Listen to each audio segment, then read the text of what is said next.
वाणी श्री गुरु नानक देव जी महाराज, महला पहला। पंड जमिए पंड नीमिए पंड मंगण व्या, पंड होवे दोस्ती पंड चले रा, पंड मुआ भंड भालिए भंड होवे बंधन, सो क्यों मंदा आखिए जित जमिए राजान, भंड ही भंड उपजे भंड बाज न कोय। यह श्री गुरु नानक देव जी महाराज की वाणी है। आज के शब्द में आप हमें परमात्मा की प्राप्ति के उपाय, किस प्रकार परमात्मा से मिला जाए, उस मालिक की सच्ची भक्ति क्या है, इस बारे में बता रहे हैं। साथ ही इस शब्द में गुरु साहिब स्त्री यानी नारी के सम्मान के बारे में भी उपदेश दे रहे हैं कि हमें स्त्रियों का, महिलाओं का, नारियों का सम्मान करना चाहिए, उन्हें समाज में आदर की दृष्टि से देखना चाहिए। प्राचीन समय से ही नारी सम्मानीय व पूजनीय रही है। लोगों ने उसे देवी का अवतार भी कहा है, दुर्गा का रूप कहा है। नारी नारायणी है, सभी उस परमात्मा का अंश हैं, चाहे वो पुरुष हो चाहे स्त्री, उसी परमात्मा का रूप है। अब बिना स्त्री के समाज की इस दुनिया की कल्पना करना भी असंभव है। और परमात्मा इस दुनिया में सब में समान रूप से रहे, वह पुरुष में भी है और स्त्री में भी। गुरु तेग बहादुर जी महाराज ने स्पष्ट कह दिया, घट घट में हरजू बसे संतन कयो पुकार। वो परमात्मा हर एक में है, ये नहीं कि किसी एक में ज्यादा है और किसी एक में नहीं, किसी में कम। परमात्मा सभी में समान रूप से व्याप्त है। अब नारी, महिलाएं, स्त्रियां शुरू से ही, आदि काल से ही समाज की मुख्य धारा में रही हैं। ये तो कुछ लोगों की व्यक्तिगत अपनी पर्सनल सोच रही है कि ये समाज केवल पुरुष प्रधान ही है। असल में ऐसा कुछ भी नहीं है। गुरु साहिबान ने देखे शुरू से ही ये उपदेश दिया है, ये कहा है कि हमें जाति पाति भेद भाव, ऊंच नीच, स्त्री पुरुष, इन सब बातों से ऊपर उठना है और उस एक परमात्मा की सच्ची भक्ति की ओर लगना है। और यही जीवन का मूल उद्देश्य है। गुरु अमरदास जी महाराज ने भी ये बात स्पष्ट रूप से कही है, जीव जंत सब तिस दे सबना का सोई, मंदा किसनु आखिए जे दूजा होई। किसी की बुराई नहीं कर सकते क्योंकि सब में उस परमात्मा का रूप है। ये नहीं कि वो परमात्मा केवल पुरुषों में ही है और स्त्रियों में नहीं, सब में, सभी में वो परमात्मा समान रूप से है, चाहे वो स्त्री हो चाहे वो पुरुष। इसलिए किसी को भी किसी भी प्रकार से मंदा या गंदा नहीं कहा जा सकता है। वेदों, शास्त्रों, ग्रंथों में सभी में इस बात को स्पष्ट रूप से कहा गया है। उपनिषदों में भी ये बात साफ साफ तौर पर कह दी गई है कि पुरुष और स्त्री दोनों समान हैं। बल्कि कई जगह तो स्त्रियां पुरुषों से भी ज्यादा सम्मानजनक हैं, उनका पुरुषों से भी ज्यादा समाज पर स्त्रियों का पुरुषों से भी ज्यादा कई जगह प्रभाव रहा है। अब गीता में, श्रीमद् भागवत गीता में भी यह बात स्पष्ट रूप से साफ साफ कह दी गई है। कहा गया है कि नारी का सम्मान सर्वोपरि है, सबसे ऊपर है। कहा कि क्षमा मनुष्य का गुण है, इसके द्वारा अनेक प्रकार के दुखों से बचा जा सकता है। क्षमा इंसान का आभूषण, उसका अलंकार है। अब यदि दो इंसान कई हैं, दोनों में कुछ मतभेद है, अब उस मतभेद से दोनों में झगड़ा उत्पन्न हो जाता है, युद्ध की स्थिति हो जाती है, और दोनों एक दूसरे को मरने मारने पर उतारू हो जाते हैं। अब यदि वहां पर कोई एक किसी एक को क्षमा कर दे या दोनों ही एक दूसरे को क्षमा कर दे तो फिर ये झगड़ा समाप्त हो सकता है, ये युद्ध रुक जाता है और दोनों में मित्रता भी हो सकती है और इस प्रकार दोनों सुख के अधिकारी हो जाते हैं। लेकिन कहते हैं, लेकिन यदि स्त्री का कोई अक्षम्य अपराध करता है, अपमान करता है, घोर अपमान, अक्षम्य अपराध, तो वहां वो क्षमा के योग्य नहीं है बल्कि दंड का अधिकारी है। कहा गया कि यदि शेर, सिंह, गलती से गाय का बछड़ा भी यदि शेर मार देता है तो भी उसे क्षमा किया जा सकता है, लेकिन यदि वही शेर नरभक्षी बन जाए, इंसान पर हमला करने लग जाए, उसे मारने लग जाए, तो उसकी केवल और केवल दो ही जगह होती है, या तो उसे पिंजरे में डाल दिया जाए या उसे मृत्यु दंड दे दिया जाए और अधिकतर वो मार ही दिया जाता है। अब जहां नारी का तिरस्कार है वहां दंड का प्रावधान है, वहां सजा जरूर मिलेगी, क्योंकि सजा को पाने के डर से ही इंसान अपराध करने से रुक जाता है। इसलिए स्त्री का अपमान करना बहुत बड़ा अपराध है। अब देखिए नारी कितनी महान होती है, वो अपना जीवन दांव पर लगाकर संतान को जन्म देती है, संतान के जन्म में ही अपना सुख मानती है, उसी में अपना नया रूप देखती है। संतान को जन्म देने में देखें उसे कितनी कठिनाइयों का सामना करना पड़ा। उसने ना अपना रंग देखा, ना रूप, किसी प्रकार की कोई परवाह नहीं की, और इतना सब कुछ सहने के बाद भी, इसके बाद भी कभी स्त्री की आंखों में दुख के आंसू नहीं आते। वो तो हमेशा खुश रहती है, हमेशा प्रसन्न रहती है। उसके मन में ये संतोष होता है कि इतना सब कुछ करने के बाद भी यदि उसे संतान का सुख प्राप्त हो जाए तो अब इससे बढ़ के और क्या हो सकता है। उसके मन में इसी बात का हमेशा संतोष रहता है।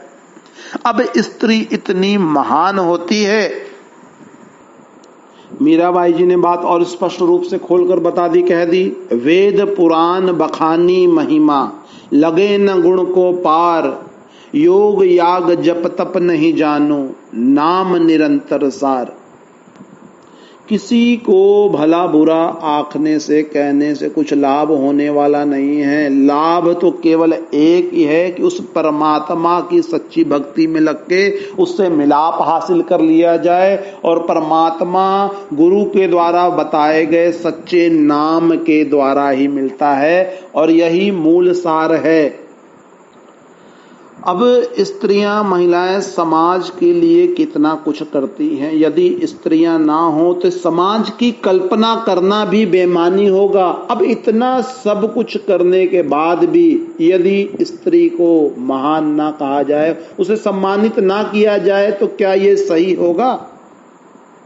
अब बहुत से लोग आज भी लड़की पैदा होने पर सोच में पड़ जाते हैं, चेहरे पर उनके उदासी आ जाती है। लेकिन ऐसा क्यों, किस कारण?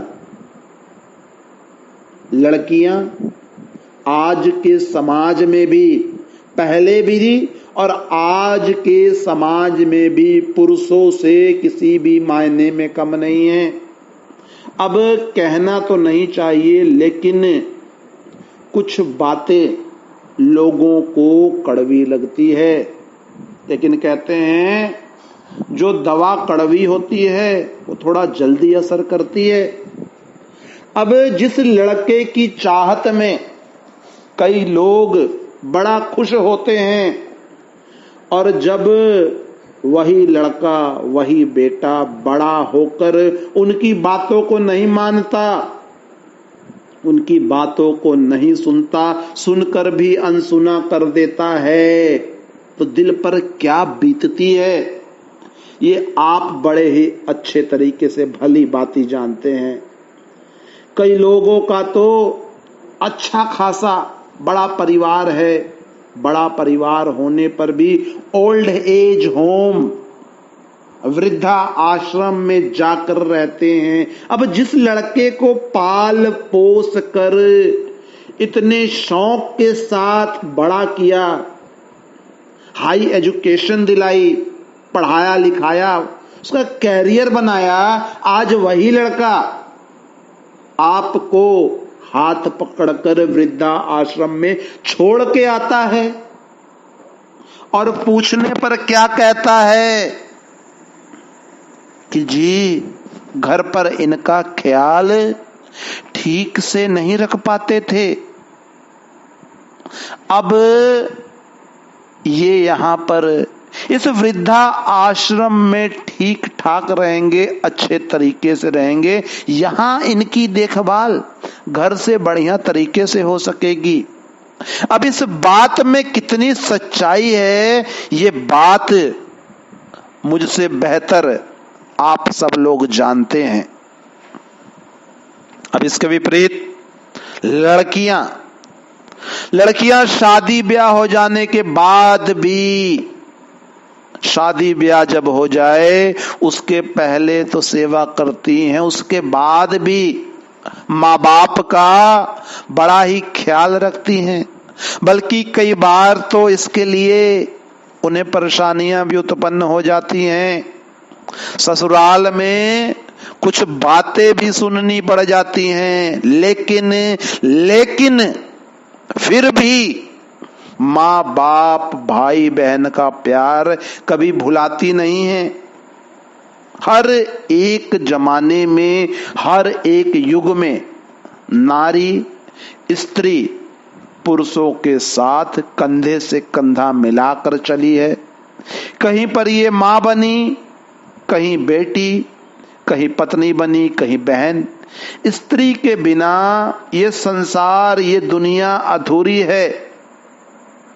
यदि नारी ना हो तो इस दुनिया से इंसान का नामो निशान मिट जाएगा, ये दुनिया इंसानों से खाली हो जाएगी। आजकल विज्ञान ने, देखिए साइंस ने कहते हैं कि बहुत तरक्की कर ली है, बड़ा आगे निकल गया है विज्ञान। अब विज्ञान भी, साइंस भी इस बात को मानता है कि पुरुषों के मुकाबले में महिलाओं की रोग प्रतिरोधक क्षमता, इम्यूनिटी सिस्टम ज्यादा होता है। महिलाओं में इम्यूनिटी सिस्टम पुरुषों की अपेक्षा ज्यादा होता है, वो कम बीमार होती हैं और साथ ही पुरुषों से ज्यादा मेहनत कर सकती हैं, और बल्कि मेहनत करती हैं। नारी में दुख सहन करने की क्षमता पुरुषों से ज्यादा होती है। मनोचिकित्सक इस बात को साबित भी कर चुके हैं। मनोवैज्ञानिक इस बात से पूर्ण रूपेण पूरी तरह से सहमत हैं।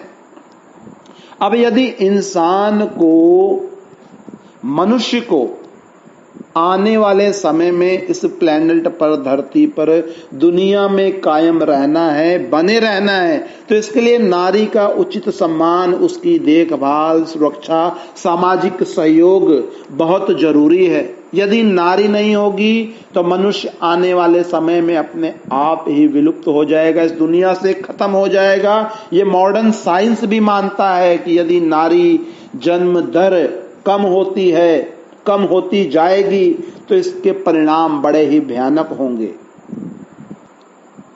महिलाएं किसी भी तरह से पुरुषों से किसी भी बात में कम नहीं।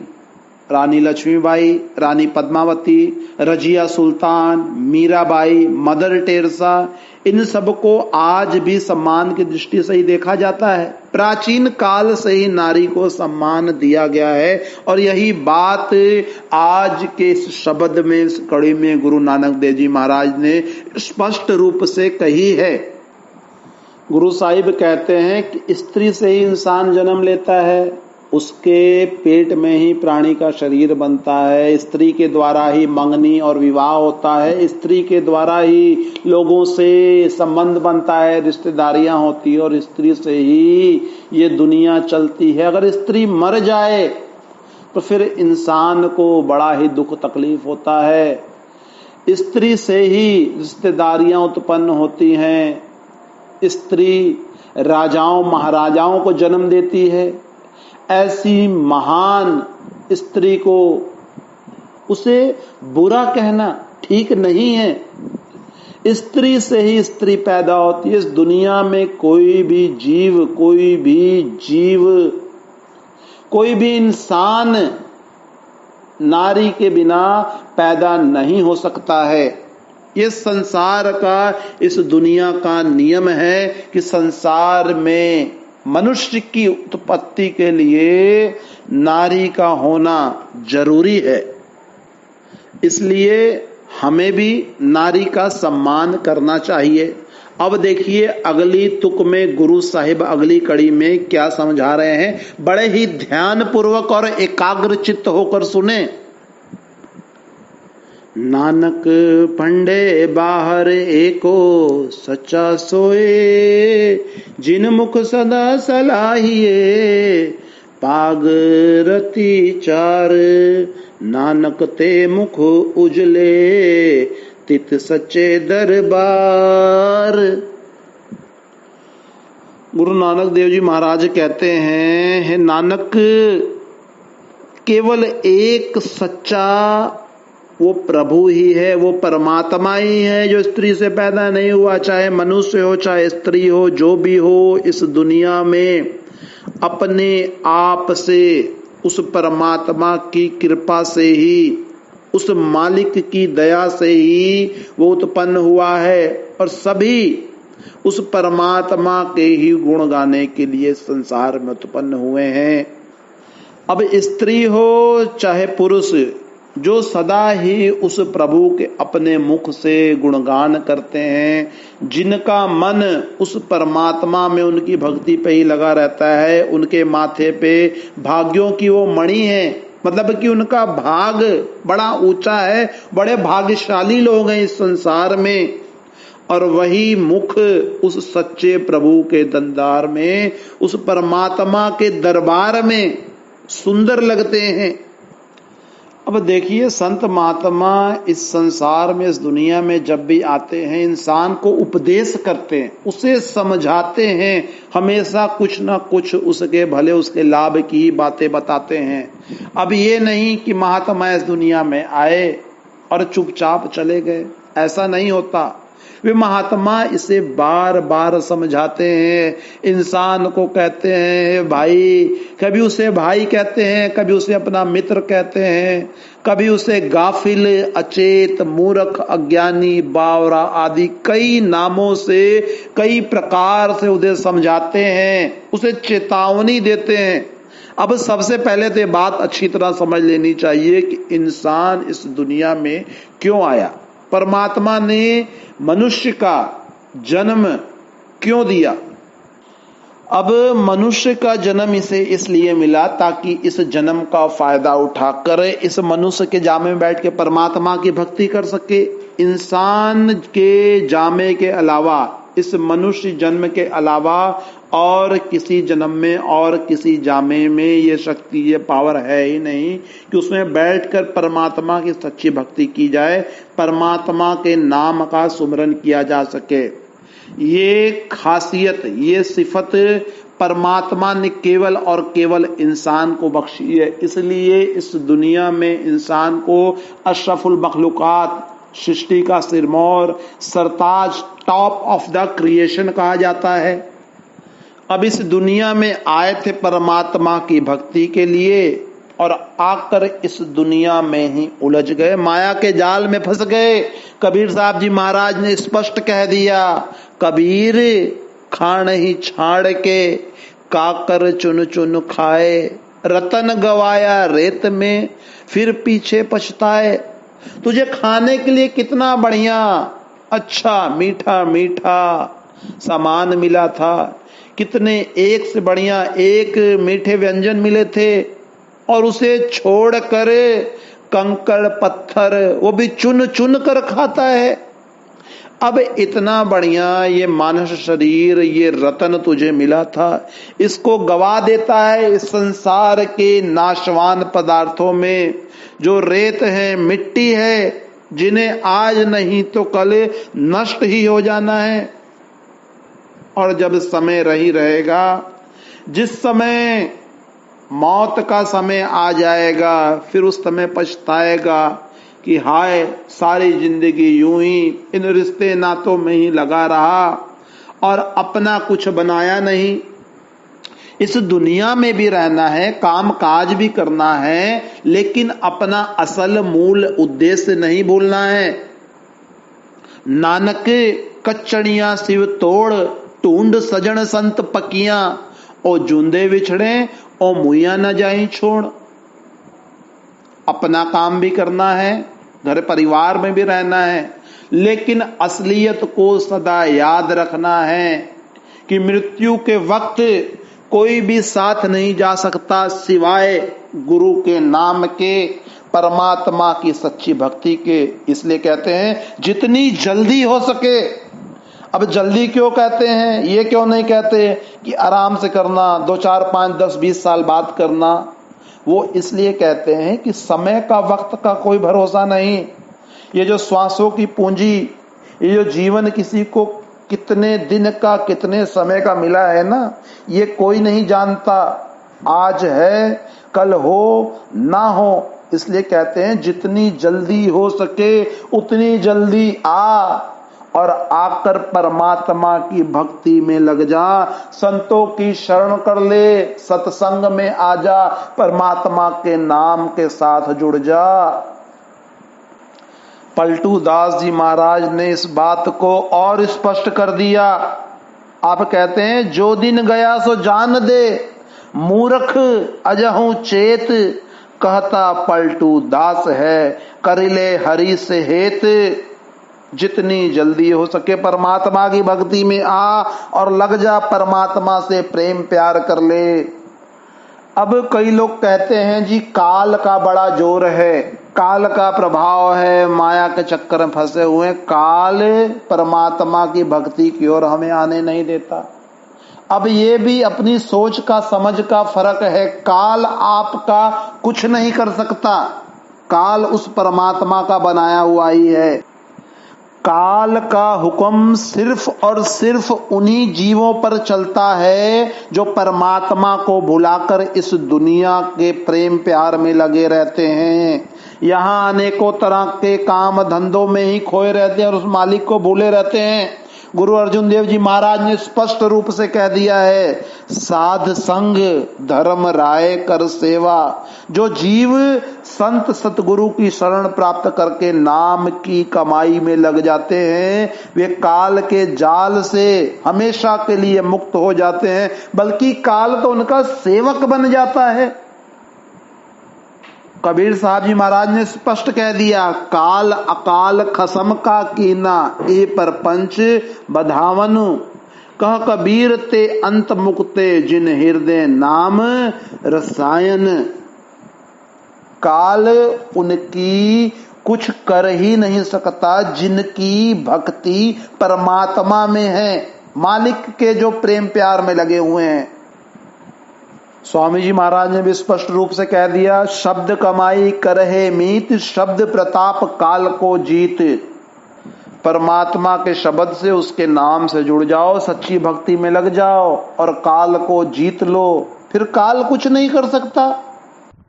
अब संत महात्मा कहते हैं यदि परमात्मा की भक्ति में लगना है तो कुछ नियम और कुछ शर्तें भी हैं, ये नहीं किसी तरह लग जाओगे। अब कहते हैं पहले कुसंगति छोड़ दो, कुसंगति मतलब ये नहीं कि केवल बुरे लोगों की संगति, कुसंगति यानी जो दुनिया में ही केवल उलझे हुए हैं, मनमुख, वो केवल इस दुनिया की ही बातें करेंगे। अब ऐसे लोगों में रहो, लेकिन निमित्त मात्र काम काज बरतने हेतु। इंसान जैसी संगत करता है उसके अंदर भी वैसे ही संस्कार, वैसी ही आदतें पैदा हो जाती हैं।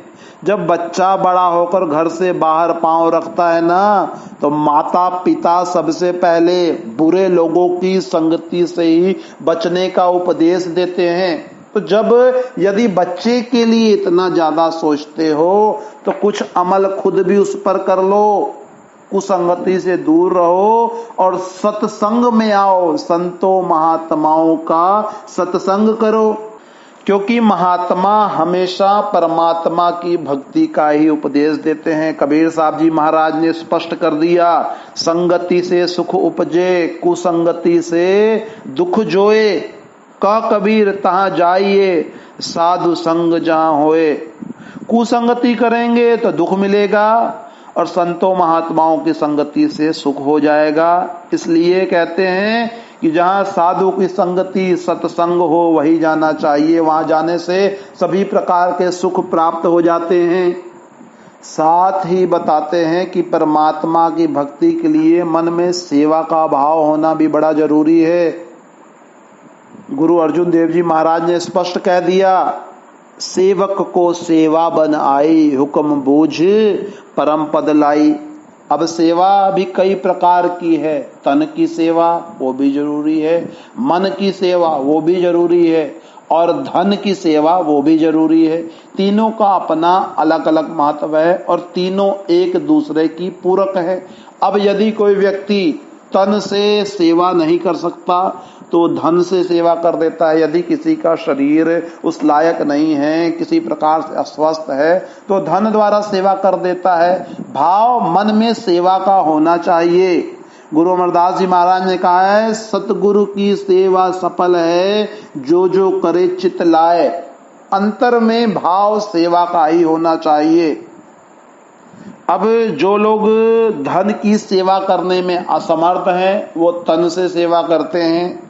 तो सेवा सेवा है, किसी प्रकार की जाए और जिस प्रकार भी की जाए मन में श्रद्धा रख के की जाए, और यही तन मन धन की सेवा परमात्मा को अच्छी लगती है, उसकी भक्ति के काबिल है। कहते हैं सेवा के साथ साथ अपने अंदर से हौमे अहंकार को निकाल दो। गुरु अर्जुन देव जी महाराज ने स्पष्ट कर दिया, अंतर अलख न जाई लखया, विच पर्दा हौमे पाई। परमात्मा जरूर इंसान के अंदर है, लेकिन आत्मा और परमात्मा के बीच में हौमे का पर्दा है, जिस कारण वो परमात्मा दिखाई नहीं देता। गुरु नानक देव जी महाराज ने भी स्पष्ट कहा, हौं विच मूर्ख हौं विच सियाणा, मोख मुखत की सार न जाना। संसार के सब जीव हौमे का शिकार हैं और इसी कारण वो आवागमन के चक्कर में 84 के जाल में फंसे हुए हैं। तो सबसे पहले अपने अंदर से इस हौमे को, अहंकार को निकालना है। अब इस हौमे के रोग से, अहंकार से निकलने का, मैं मेरी मेरा से बचने का उपाय क्या है? तो गुरु अंगद साहिब जी महाराज ने स्पष्ट कर दिया, हौमे दीर्घ रोग है, दारू भी इस माही, कृपा करे जे आपनी, ता गुरु का शब्द कमाही। जब गुरु की शरण में जाओगे, परमात्मा के सच्चे नाम का भेद उपदेश दे देगा। शब्द से, सच्चे नाम से जुड़ जाओगे, संतों की बताई राह पर चलोगे, तो अंदर से अहंकार, माया के पदार्थों का नशा दूर हो जाएगा। अब कहते हैं, इन सब के साथ साथ एक बात का और भी ध्यान रखना है, और वो क्या? निंदा से बचना है। निंदा चुगली किसी की नहीं करनी। गुरु अर्जुन देव जी महाराज ने स्पष्ट कह दिया, औखद सभे कीतियन, निंदक का दारू नाही। निंदा रूपी अपराध की माफी मिलना बड़ा मुश्किल है। निंदा बहुत बड़ा दोष है, अवगुण है। संत महात्मा कहते हैं कि इनसे बचना चाहिए। किसी की चुगली, बुराई, निंदा नहीं करनी चाहिए। और इसके विपरीत यदि कोई आपकी निंदा करता है, आपकी चुगली करता है, तो उसे चुपचाप से सुन लेना चाहिए, उस निंदक को धन्यवाद करना चाहिए, क्योंकि इस प्रकार वो हमारे अवगुणों को समझने का हमें अवसर देता है, हमें बताता है कि हमारे में क्या कमियां हैं और इस प्रकार हम इन कमियों से दूर हो सकते हैं। कबीर साहब जी महाराज कहते हैं, निंदक दूर न कीजिए, दीजिए आदर मान, निर्मल तन मन सब करे, बके आन की आन।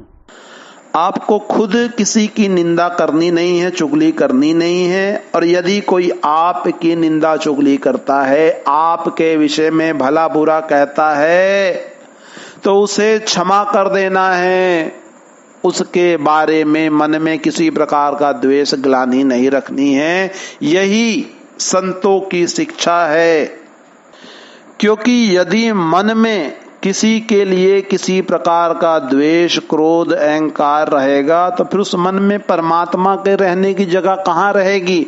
जब वहां वही भरा हुआ है तो परमात्मा कहाँ रहेगा?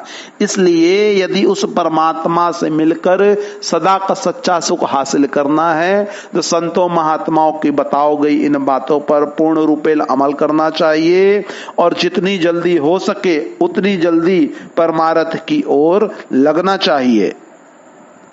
और ऐसे व्यक्ति ही उस परमात्मा के दरबार में शोभा पाते हैं। नानक ते मुख उजले, तित सच्चे दरबार। यदि आपको आज का यह सत्संग अच्छा लगा हो तो कृपया हमारे चैनल को जरूर सब्सक्राइब कर लें जिन्होंने अभी तक नहीं किया है, और लाइक भी करें, और ज्यादा से ज्यादा शेयर भी करें, और बेल आइकॉन का बटन जरूर दबाएं, ताकि हमारे आने वाले सत्संग के वीडियोस आपको मिलते रहें, और इसे लाइक और शेयर करना ना भूलें।